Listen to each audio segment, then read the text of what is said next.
Então, eu falei para vocês sobre um pouco dessa trajetória e reafirmar, então, aqui com essas imagens, um pouco dos lugares onde eu passei, que eu tenho muito orgulho. Então, eu tenho muito orgulho de estar falando sempre com adolescentes, com crianças também, com pessoas mais velhas, com pessoas acadêmicas ou não. Por isso, a palavra múltipla também é adaptar a palavra, o conteúdo, a informação para as múltiplas vivências que a gente tem de pessoas negras, idades e experiências. E eu fico muito honrada, eu preciso sempre me lembrar para não achar que foi uma grande devaneio da minha cabeça, os 2 dias que eu estive do lado de Conceição Evaristo, mas também da Érica Malunguinho, Morena Mariana, Maria Gonçalves, enfim, Anelisa Assunção, e várias outras pessoas que eu poderia citar, mas enfim, estou trazendo essas, porque são coisas que eu acho que representam a confirmação de um caminho alinhado com a palavra que eu realmente acredito e que eu quero levar para o mundo.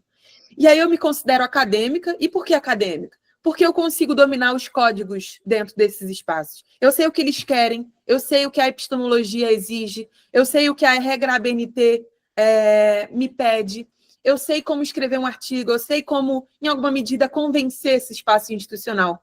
Mas eu não quero que isso defina a minha concepção e o meu contato com a intelectualidade. E aí eu falo que eu sou acadêmica, mas não só. Aqui eu trouxe esses 4 stories porque foi um dia que eu fiquei muito feliz por ter tido uma epifania sobre a minha pesquisa, e eu sinto muito prazer pensando sobre isso, vivendo, sentindo essas coisas. Quem me conhece sabe que eu fico em êxtase falando sobre essas coisas. E aí eu tive essa epifania e eu decidi ligar para minha mãe para contar.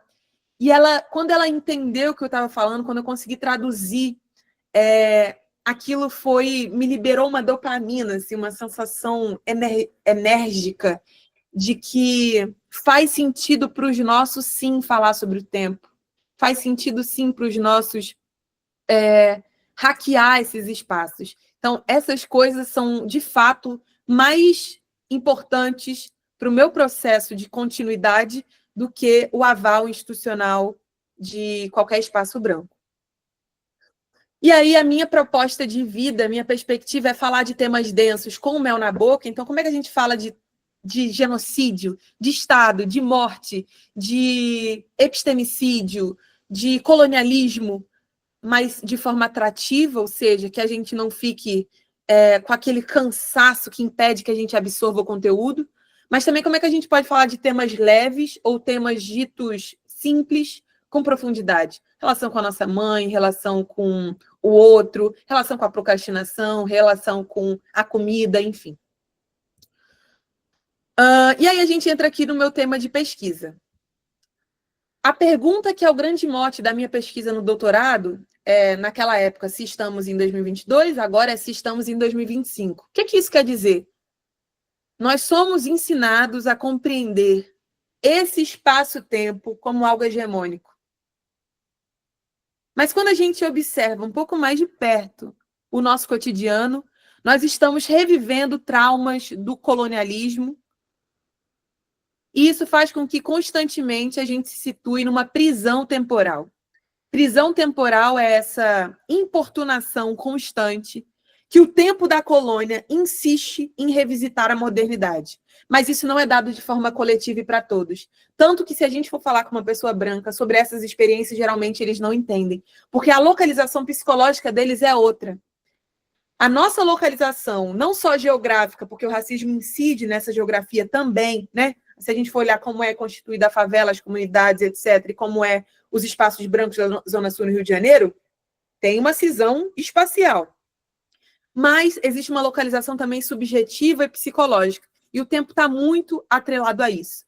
A minha proposta, então, no doutorado, é compreender como a gente pode descolonizar o tempo, ou seja, eu acredito que o tempo foi colonizado, não só o espaço, para reordenar a nossa memória e, consequentemente, o nosso futuro na diáspora. E quais são os meus objetivos nesse intercâmbio? Compreender como o conceito e a noção de tempo e memória são articulados aqui nos Estados Unidos. Por quê? Nós, como uma economia de capitalismo dependente, temos um posicionamento político, geográfico e social que se coloca à subserviência do imperialismo. Então, aquilo que é determinado pelos Estados Unidos incide diretamente na nossa sociabilidade. Não só na dimensão econômica, mas também dos nossos sonhos. O sonho americano, de ser americano, também está presente na identidade brasileira. Esse desejo pela vida, pela sociabilidade que os Estados Unidos têm e que em momentos de ultraconservadorismo, de neoconservadorismo, essa nova direita coloca com maior ênfase, né? Como fica forte em momentos de avanço da direita e do fascismo, essa admiração irrestrita pelos Estados Unidos, pelo Trump, né? Pelo fazer a América boa de novo. Então, tem alguma coisa que não só nesse nível global incide em nós, mas também na população negra, porque o negro brasileiro, em alguma medida, aprende a ser negro também com o negro norte-americano. Então, eu queria entender como é que essa relação de performance é articulada a partir da noção de tempo e memória aqui nos Estados Unidos. Então, eu tenho como objetivo investigar a construção do discurso único nos Estados Unidos sobre o tempo, então como é que se constrói essa narrativa sobre o tempo aqui, fazer uma rota de museus, de espaços institucionais que trazem a preservação para compreender como é que a herança africana é colocada nesses espaços e produzir de forma multilinguagem conteúdo sobre ser uma mulher negra brasileira e diaspórica aqui. E parte, então, do meu objetivo 3 vai ser colocado nessa partilha, que é uma outra forma de continuar falando sobre como é ser um corpo negro, ou seja, o meu corpo negro brasileiro, dito brasileiro, nessa experiência. Como é que foi minha chegada? Acho que é importante falar sobre a chegada, já que eu estou falando sobre esses, né? Eu tinha falado o primeiro mês, mas assim, 2 primeiros meses. Eu cheguei aqui no dia 11 de janeiro e hoje é dia 27 de fevereiro, ou seja, 1 mês e 16 dias. Uma coisa importante, gente, é que eu sou viciada em criar narrativas. Eu sou viciada em criar conexões entre as informações, as experiências, o que eu vejo, o que eu sinto, etc. E aí, eu acho muito incrível como a ancestralidade me presenteia com coisas que parecem absurdas. Eu cheguei em Riverside, que é uma cidade que eu nunca tinha ouvido falar o nome, que eu só vim cair aqui de paraquedas, como vocês, né, ouviram sobre a história do orientador, porque poderia ser qualquer outro lugar, mas foi esse. E chegando aqui, a pessoa que me recebe, que me acolhe, é uma menina, uma mulher negra, de Brasília, de Taguatinga. Eu não estou falando só do Brasil. Ela é do Distrito Federal, tal como eu. E ela estava morando aqui há alguns anos. E aí, quando eu cheguei, ela trouxe uma sensação de calma que eu não sei se eu teria conseguido sentir se eu chegasse aqui e me deparasse com uma completa falta de relacionamentos conhecidos. A gente não era próxima, né? Mas ela tinha similaridades. Ela era uma mulher negra da UNB, Taguatinga, Distrito Federal. Tem códigos que a gente consegue compartilhar sobre a nossa vivência, tanto no dizer quanto no não dito. Então, ela me recebeu. Eu cheguei aqui numa sexta-feira de manhã e ela me recebeu no final de semana na casa dela e foi, enfim, muito incrível. Um outro ponto importante é a minha bolsa de $1.300, que agora é 1.700. O que mais me preocupava é que eu não ia conseguir pagar aluguel aqui, seja dividindo com alguém ou quem dirá sozinha com esse valor. Porque, em média, o valor do aluguel é $1.000. Por que eu falo da minha experiência, então?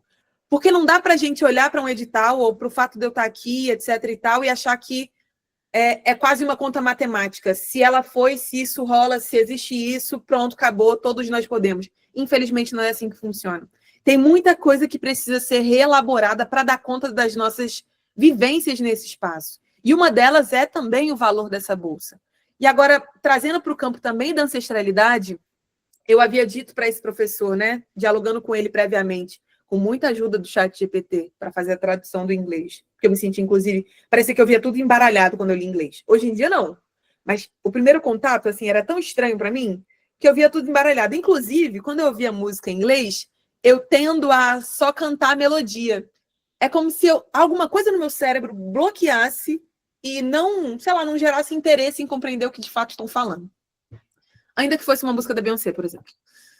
E aí, eu conversando com esse professor, eu falei, pô, professor, eu tô precisando de ajuda, porque assim, eu acho que eu não vou conseguir moradia eu não vou conseguir pagar uma moradia com esse valor. Ele falou, infelizmente, não tem como eu te ajudar.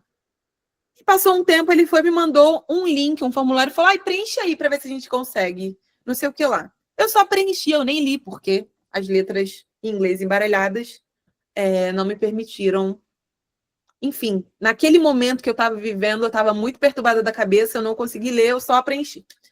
Gente, eu fui agraciada, e eu agradeço a ancestralidade por isso, com um apartamento onde eu moro sozinha, dentro da universidade, e que se eu fosse pagar seria $1.500. Ou seja, ia sobrar $200 para eu fazer todo o resto. E a minha situação de não vulnerabilidade, de não estar em insegurança alimentar, de não estar perturbada das ideias a ponto de não conseguir fazer minha pesquisa, se dá também por conta dessa moradia, de ter acessado isso. E é importante dizer isso para vocês, porque desde o primeiro momento que eu passei nesse edital, eu sinto que eu deveria estar aqui. Então, eu confiei que a ancestralidade fosse organizar, não de uma forma passiva, mas eu confiei que aquilo que eu não dou conta haveria de ser organizado para que eu pudesse ter a melhor experiência. Porque eu não ia vir para cá, eu sabia, eu confiava que eu não ia vir para cá para passar aperreio. Isso foi quase um acordo silencioso que eu fiz com a ancestralidade.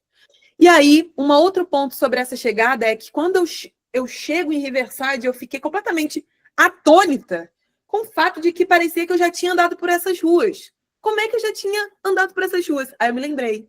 A gente cresce ouvindo, vendo, consumindo a arquitetura americana, a vivência americana, a comida americana. A nossa subjetividade reconhece essa arquitetura, reconhece esse espaço, e isso é absurdo. Isso é um absurdo, porque a nossa noção, inclusive, de normalidade, de desejo, vai sendo forjada a partir disso. Apesar de eu não ter o desejo de estar aqui, como é que eu poderia reconhecer tanta similaridade nisso tudo? Eu fiquei estranhando o fato de que aquilo parecia que eu estava dentro de um filme. Constantemente eu me senti dentro de um filme. E não necessariamente um filme agradável. Uma coisa importante também sobre antes da minha vinda é que, eu tinha essa confiança de que isso era um presente dos ancestrais, e presente não necessariamente você entende por quê, como, nem quando, mas se você confia em quem está te dando, você aceita. E eu recebi isso, né, que quase como por um impulso eu me inscrevi, tudo caminhou muito certo, assim, como se fosse para acontecer mesmo. Isso fez com que eu não me sentisse, eu sou uma pessoa que eventualmente tem crise de ansiedade, mas eu não me senti um dia sequer ansiosa sobre essa vinda. Eu recebi a notícia, acho que em maio, e eu só vim em janeiro. Eu passei o ano todo tranquilamente, vivendo um dia após o outro, até chegar o momento de vir para cá. Eu só realizei que eu estava vindo no instante que eu estava no aeroporto com os meus amigos e eu comecei a chorar copiosamente igual uma criança. Mas antes disso, eu estava assim, parecendo delusional, vivendo uma outra realidade paralela.